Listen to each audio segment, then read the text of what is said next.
안녕하세요. 이장호 원장입니다. 반갑습니다.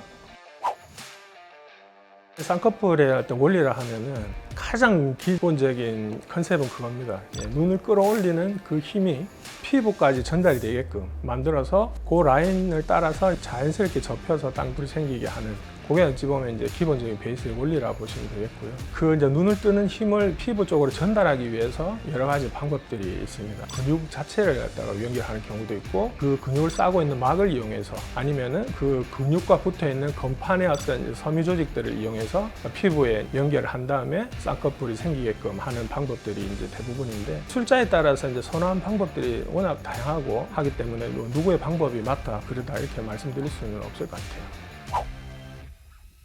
매몰 같은 경우에는 눈을 갖다가 봤을 때 어느 시작점을 있습니다. 숫자에 따라서는 중간에 시작점으로 두시는 분들도 있고요, 바깥쪽을 시작점을 두시는 분들도 있어요. 되게 일반적으로 단매드 염석 보화법이라고 하는데, 치료가 이렇게 피부 표면에서 결막까지 관통을 하면서 여러 차례 왕복으로 왔다 갔다 한 다음에 어느 시작점에서 묶어놓게 됩니다. 그 눈의 어떤 형태가 이제 쌍꺼풀이 만들어져요. 그런 다음에 반대쪽 똑같은 방법으로 시행을 해서 쌍꺼풀을 만드는 방법이라고 보시면 되겠고, 보통 이제 매몰법은 이제 흉터를 이제 남기지 않게 최소화하기 위해서 하는 게 이제 매몰법이라고 보시면 될 것 같아요.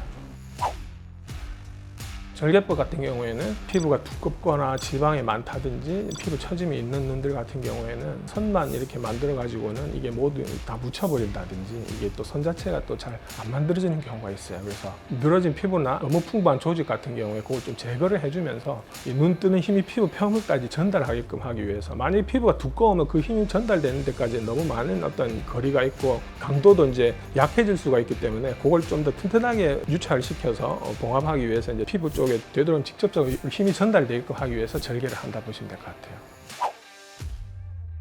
최소 절개는 이제 매몰과 절개 어느 정도 중간점이라고 보시면 될 것 같아요. 최소한의 절개, 저희 같은 경우에는 이제 세 군데로 한 3mm 정도를 절개를 한 다음에 매듭을 눈꺼풀의 전층을 관통을 해서 이제 고정을 하게 되는데, 단매듭 연속 봉합법 같은 경우에는 왕복으로 해서 묶기 전까지는 이 눈의 상태를 확인할 수가 없습니다. 최소 절개 같은 경우에는 모양을 좌우를 대칭을 맞추기 위해서 조금 더 용이한 감을 가지고 있고요. 매듭 하나가 기능을 상실을 한다고 해서 갑작스럽게 이제 쌍꺼풀 풀리는 문제가 적다고 보시면 될 것 같아요.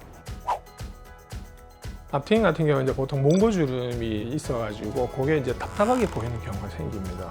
그 몽고주름이 있는 상태에서 쌍꺼풀을 만들게 되면 아무래도 또 앞이 또 이렇게 막혀 있는 듯한 느낌이 있는 경우에 그 피부로 덮여 있는 그 부분을 어느 정도 터서 이제 공간을 좀 넓혀주는, 그러니까 앞을 트게 되면 자연스럽게 앞쪽 대각선 위쪽의 공간도 같이 이제 넓어지게 되거든요. 소위 말하는 뭐 위트임이라고 표현하시는 분들도 있는데, 동시에 이제 같이 이제 진행이 된다 보시면 될 것 같아요. 그리고 되도록이면 흉터가 이제 눈에 잘 안 띄는 쪽에 있게끔 만들어주는데, 보통 눈의 형태를 따라가게끔 봉합을 해준다고 보시면 될 것 같습니다. 그렇게 해야지 시간이 지나면서 흉터나 이런 것 때문에 잘 안 띄게 되죠. 눈에 대한 형태에 대해서 고민이 있으시거나 하시는 분들은 제가 최선을 다해서 상담을 해드리도록 그렇게 하겠습니다. 감사합니다.